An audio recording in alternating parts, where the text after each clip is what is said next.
থেকে উঠে দেখি বাইরে বৃষ্টি হচ্ছে। তো সকালের ব্রেকফাস্ট তো কিছু বানাতেই হবে।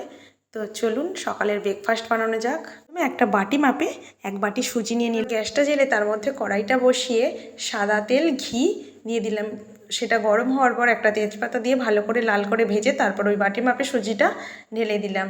এবার একটা বাটিতে সেই সুজির পরিমাণই চিনি নিয়ে নিলাম। তো তারপর সুজিটাকে ভালো করে লাল লাল করে ভেজে সুজির মধ্যে চিনিটাকে ঢেলে দিলাম। তো আরেকটু হালকা করে নেড়ে তারপর জল ঢেলে দিলাম এবং পরিমাণ মতন তার মধ্যে নুন দিয়ে দিলাম। আর তারপর জলটা শুকনো হয়ে এলেই আমার সুজি রেডি। তো চলো এবার সার্ভ করা যাক। সকালে যেহেতু ব্রেকফাস্ট, তো তারপর রুটিটা আমি আগে থাকতে করেই রেখেছিলাম। তো রুটি আর তার সাথে গরম গরম সুজি নিয়ে বেশ আজকে সকালের ব্রেকফাস্টটা বেশ জমিয়েই যাবে। আর রুটি আর সুজির কম্বোটাও ছিল দুর্দান্ত।